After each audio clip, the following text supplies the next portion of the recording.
Welcome to the conclusion of Timekeeping. This show has attempted to chronicle year-by-year changes to the Walt Disney World Resort, from the excitement of a new ride opening to the minutia of a store changing names. Join us as we celebrate 50 years of the vacation kingdom of the world. After half a century, Walt Disney World has changed beyond what anyone could have conceived it would ever be. While not entirely what Walt intended when buying up 27,000 acres of land in the 1960s, the Vacation Kingdom truly lives up to its name. 2021 saw continued recovery from the worldwide impact of the COVID-19 pandemic, with new attractions, new hotels, as well as reopenings and the changing of procedures. All around the resort, but centered around Magic Kingdom, minor updates in preparation for the 50th anniversary were in full swing. Almost every facade in the park received some paint touch-ups, and pavement was replaced throughout. At the Transportation and Ticket Center, the painting began in April, moving to the blue and gold-based color scheme of the anniversary. Well, depends who you ask. Blue and gold would be the color scheme of the anniversary on signage. However, the iridescent colors would be the colors of the actual anniversary celebration on park icons and other things. The character gates at the TTC were removed on May 6th. On November 9th, the ferries began utilizing a new second-floor gantry for disembarkation and began using them to load on December 18th. Parking lot trams began to return finally on December 19th with a single tram in service at the Magic Kingdom's Transportation and Ticket Center. As of recording, the other parks are still waiting for theirs. Back at the Kingdom, Sorcerers of the Magic Kingdom closed permanently on January 24th. The Firehouse reopened slightly remodeled on February 12th. On March 29th, the Confectionery closed for a massive redesign. It would temporarily move into the Main Street Cinema, which closed on March 22nd, displacing the Art of Disney de Bonjour Village Gifts in Fantasyland. The Chapeau would close forever on March 26th as part of the Confectionery's expansion, and would move all hats to box office gifts and curtain call collectibles in the Town Square Theater. March 11th would see the first piece of 50th decor added to Cinderella Castle. The changes would complete on April 30th, aside from the addition of the large 50th medallion on July 23rd. The Magic Kingdom began testing facial recognition for theme park entry on March 23rd. The Baby Care Center would close for refurbishment on May 3rd, temporarily moving to the old AAA lounge in Tomorrowland inside the Carousel of Progress. It would reopen on December 4th with an Alice in Wonderland theme. Casey's Corner reopened on June 30th after much waiting from fans. Happily Ever After Fireworks returned for its final run on July 1st, concluding on September 29th. The Plaza Ice Cream Parlor reopened on July 7th. New trees were planted near Casey's Corner and the Crystal Palace on August 4th.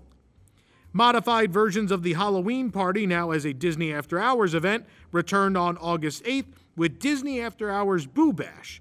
However, this was closer again to a Disney After Hours event than Mickey's Not So Scary. September 2nd saw 50th decor work move into full swing with the logo added to the train station, decor including a repainting of the Main Street clock added to Main Street USA, and the removal of the bronze character statues in the hub.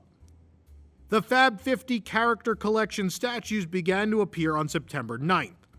The Main Street installation of the statues would begin with Mickey and Minnie Mouse, Tinkerbell, Dumbo with Timothy, Pooh with Piglet, Gus and Jacques, Daisy, Donald, Chip and Dale, Pluto, and Goofy, while in Town Square, guests could find Lady and the Tramp just steps away from Tony's Town Square restaurant.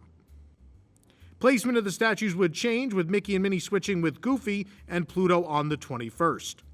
A 50th topiary of Mickey and Minnie with a birthday cake was unveiled in front of the train station on September 16th. The Confectionery would reopen on September 28th, now sponsored by Mars, the makers of M&Ms.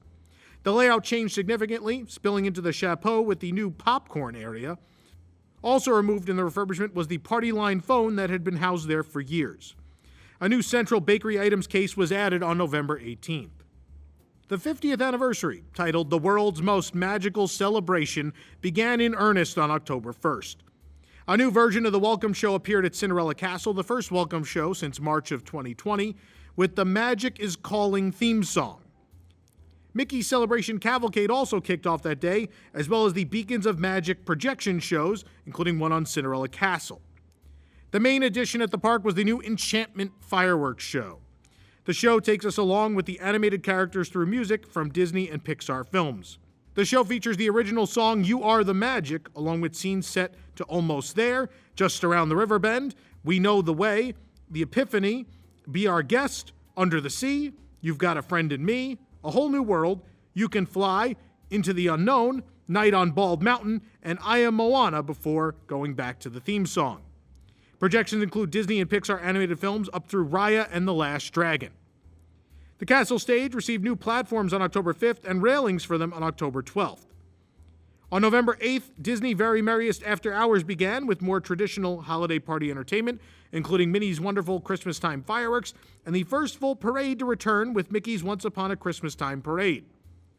Main Street vehicles would begin transporting guests once again on November 9th with the Omnibus and the Jitney returning to service. In Adventureland, the Sunshine Tree Terrace received a new orange bird sign and mural on March 2nd and a golden statue of him on September 12th near the Jungle Navigation Company Limited Skipper Canteen. Cultural sensitivity changes began at the Jungle Cruise on April 5th with the removal of the Trader Sam animatronic. Additions included a new version of the Trapped Safari on a pole on June 4th, Boats, Baits, and Bites Shack replacing the Pygmy Welcoming Party on June 6th, a sunken boat added to the Hippo attack scene on June 15th, Trader Sam's gift shop on July 2nd. Several changes to queue props and a new logo on the sign happened on July 29th, as well as chimpanzees raiding a number of crates and a sinking boat. On August 19th, a golden snake replaced the Cambodian monkey statue inside the temple, and a third sign change happened on August 25th. Some tribal masks were removed from the Adventureland entrance bridge on July 23rd. A Pirate's Adventure, Treasures of the Seven Seas, returned on October 5th.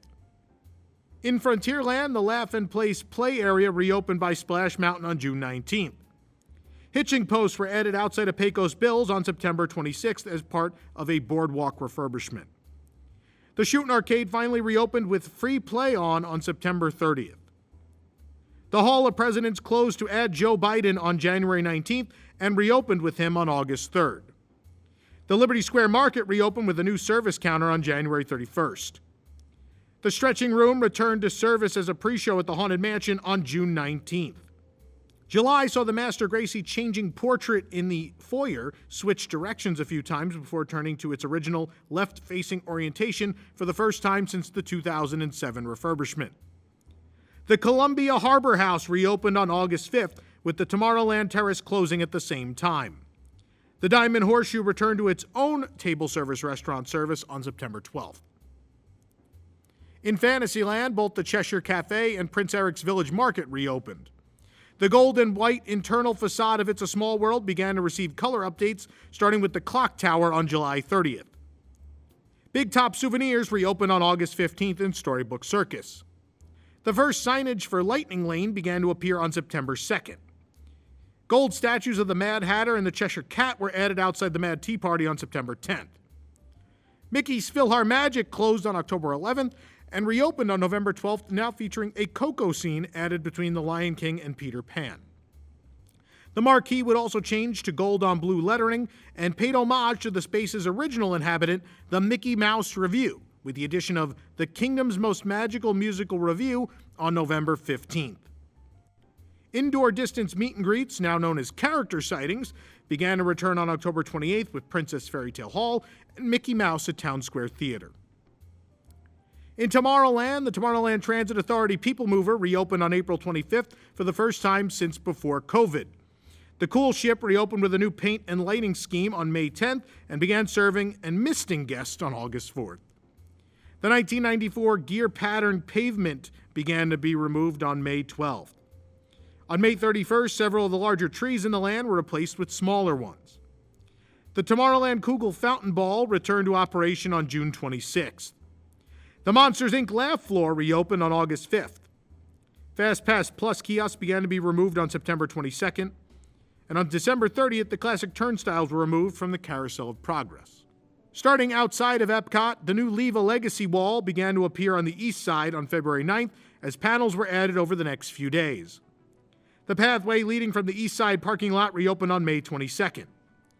New monorail signage was installed on July 16th, and the Epcot line would reopen on July 18th. On February 26th, The new pavilion flagpoles began to appear, with an updated set of flags replacing the original logos on September 29th. A new Future World music loop debuted on March 3rd, along with a new entrance plaza lighting package. The East Side Spaceship Earth restrooms received updated signage on March 17th, while the new LED points of light began to be installed on Spaceship Earth. On June 8th, Mission Space's Space Base Play Area reopened, followed by the Space Race game on June 26th.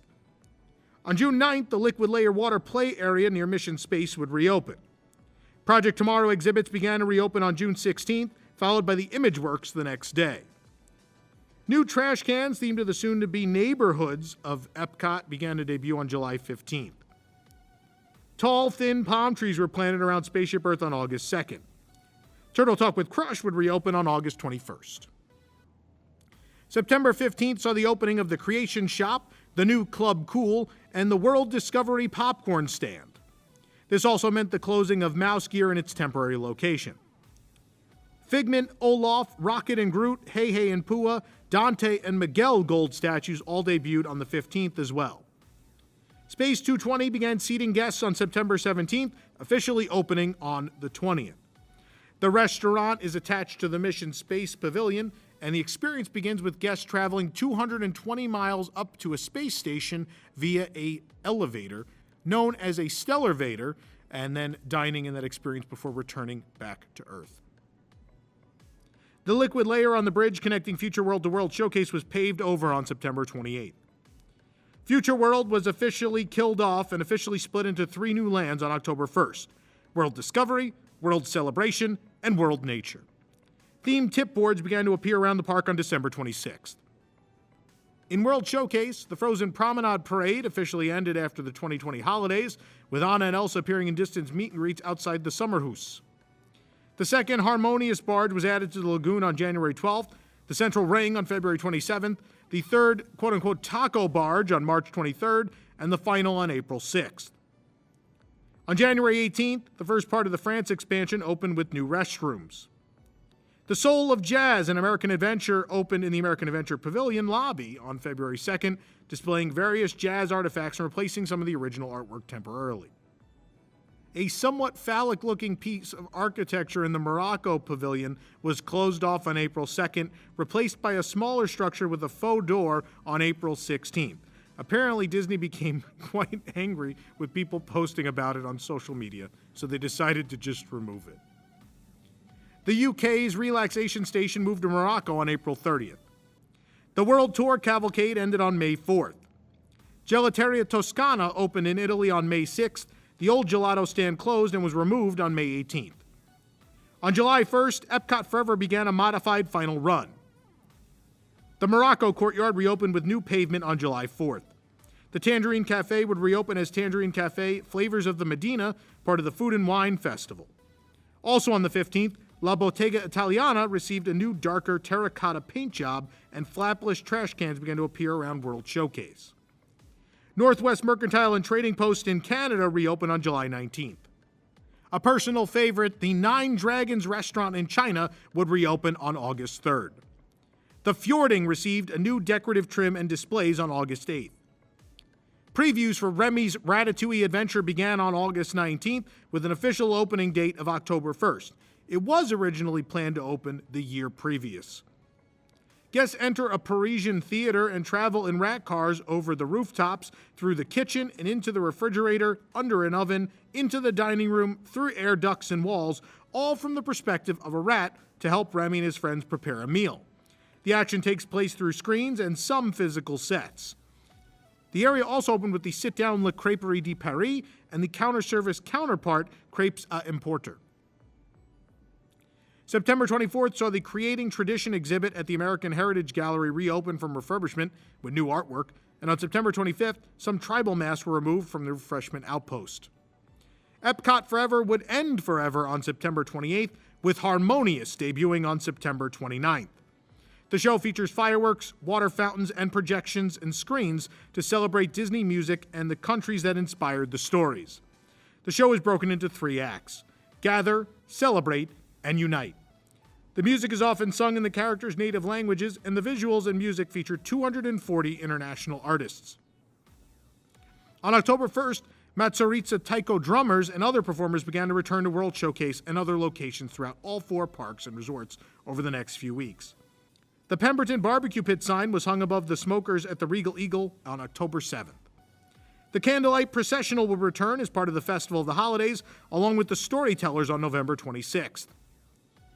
Les Vins de Chefs de France opened in a new kiosk on December 10th. At Disney's Hollywood Studios, the relaxation station in Galaxy's Edge was relocated to the Indiana Jones Epic Stunt Spectacular Theater on February 15th. On March 23rd, new premiere night lighting was added to the Chinese theater, including spotlight effects for the first time in years. The Beverly Sunset Boutique reopened on May 5th, albeit for a short period. Frozen Fractal Gifts, Sunset Ranch Pins and Souvenirs, and Fairfax Fair all reopened on May 10th. With the end of relaxation stations, the Star Wars Launch Bay exhibits opened on May 23rd, although you could have still experienced them in the relaxation station. June 15th saw the first pre-shows begin to reopen, starting with Runaway Railway. Single rider lines began to return on June 18th with Smuggler's Run. Cruella costumes displays replaced Mulan at Walt Disney Presents on July 22nd. The Galaxy's Edge models were removed on September 5th. A Disney Cruise Line exhibit showing off the new ship The Wish was added on October 14th, and an Eternals preview took over the theater in October. Katsaka's Kettle reopened in Galaxy's Edge on July 25th.